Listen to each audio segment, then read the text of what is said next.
warahmatullahi wabarakatuh. Apa kabar anak-anak?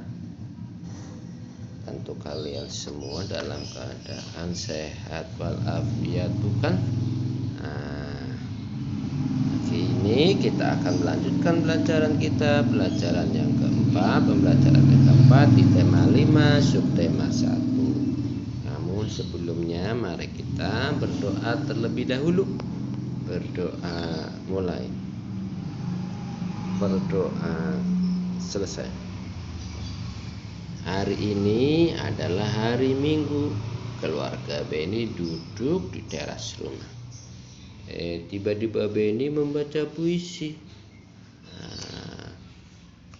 Puisi yang dibacakan berjudul Tamanku. Tamanku ini yang dibacakan oleh si Beni. Karya Nikomang Junianti SDN 5 Jungatan. Begini bacanya Beni ya. Taman bungaku, bila ku pandang hati pun senang. Tamanku cantik, sangatlah menarik.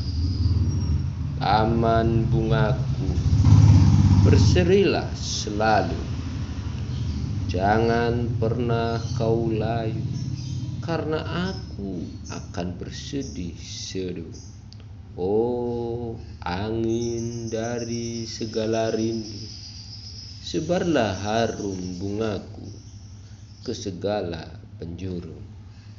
Jadi anak-anak kalau baca puisi tidak seperti baca tulisan biasa. Satu, dalam puisi harus dibaca dengan bacaan yang indah. Kemudian harus mempunyai pola bunyi. Harus ada intonasi naik turunnya perkataan, naik turunnya bunyi saat kita membaca puisi. Juga di dalam baca puisi perkataannya harus jelas. Namanya artikulasinya harus jelas, serta harus diiringi dengan ekspresi yang baik. Kalau menerangkan tentang kesedihan, ya ekspresinya ekspresi sedih, nggak boleh cengar-cengir atau sambil ketawa-ketawa. Kalau ekspresinya senang, ya jangan bersedih. Ekspresinya ekspresi senang. Begitu juga kalau misalnya menerangkan tentang pengalamannya bagaimana? Pengalaman yang menegangkan, ekspresinya ekspresi menegangkan, seperti kalian melihat sesuatu yang menakutkan. Itu ya. Jadi namanya puisi ya seperti itu. Kemudian setelah Beni membaca puisi, Beni bertanya sama kakaknya, "Kak, Beni mau bertanya, apa perbedaan puisi dengan bukan puisi?" "Ya, silakan." Kemudian kakaknya menjawab, puisi ditulis dalam bentuk bait. Dalam bentuk bait contohnya tadi kalian bisa lihat. Lihat di halaman 40, berbentuk bait. Bait terdiri atas baris. Maka bukan puisi bila bentuknya paragraf. Kemudian banyaknya baris tidak ditentukan. Pilihan kata dalam puisi bentuk kias, padat dan indah. Padat, kata-katanya pendek, penuh arti, dan indah, ataupun kata-katanya kias, pinjaman dari kata lain ya. Contoh nih, apakah kamu mendengarkan gurumu berpuisi? Sekarang Bapak akan baca puisi nih. Contohnya, guru, kau adalah matahari yang menerangi bumi. Dalam gelapnya kami, gelapnya hati. Kau adalah air yang menghilangkan dahaga. Hidup kami selalu haus akal, ilmu, dan nasihat. Jadi dahaga kan sama dengan haus. Contohnya ya, itu puisi yang Bapak buat. Nanti kalian tugasnya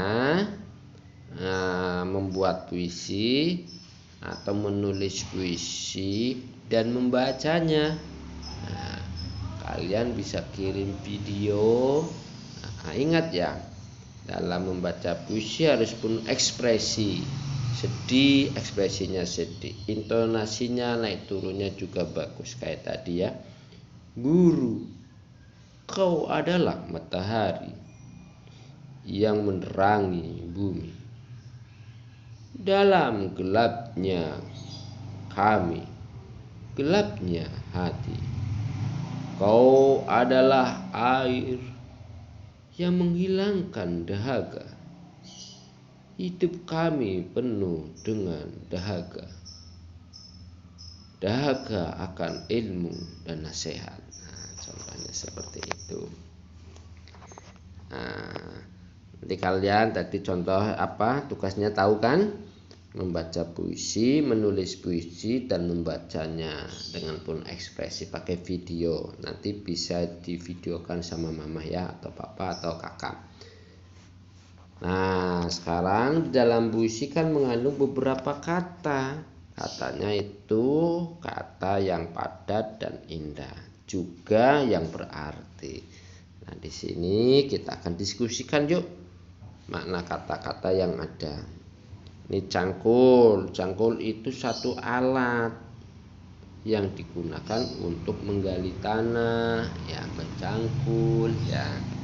Biasanya dipakai para petani dan tukang kebun, juga tukang batu. Kemudian yang kedua siramilah. Siramilah itu adalah contoh kegiatan kalian pagi hari merawat tanaman. Siramilah ya, menyiramkan air pada tanaman. Tumbuh itu contohnya kalian dulu kan waktu kecil baru lahir bayi, kemudian bertambah besar bisa merangkak, tumbuh gede, bisa berdiri, bisa berjalan, bisa berlari. Dari kecil, bayi kecil, anak, dewasa, dan orang tua, itu namanya tumbuh. Dari biji-bijian, dari biji kacang tumbuh tunas, tinggi, bertambah tinggi, kemudian sampai berbuah, namanya tumbuh. Ayam dari telur menetas, itik, ayamnya akan itik, ayam kecil, ayam dewasa bertelur. Nah, itu namanya tumbuh. Jadi tumbuh adalah bertambah besar. Pemekaran itu bunga yang memekar, iya, mulai berkembang. Bunga yang mulai berkembang namanya pemekaran. Nah, berkicau ini bernyanyi, burung yang bernyanyi, bersiul. Nah, kalau kalian namanya bernyanyi, berdendang. Kalau burung namanya berkicau. Nah, ini kok kata-kata ini dan maknanya ada di sini. Iya. Nah, sekarang tugas kalian yang pertama tadi membuat puisi, menulis puisi atau membaca puisi ya. Tugas kalian adalah membaca puisi dengan intonasi, ekspresi yang bagus. Kalian videokan. Iya. Kemudian tugas yang kedua adalah mengerjakan latihan di halaman 35 ini. Bertambah besar. Apa itu tadi bertambah besar? Tumbuh. Kalian susun yang benar ya, ini tulisannya salah. Bunyi burung. Apa itu bunyi burung? Berkicau, ini tulisannya salah. Kalian betulkan.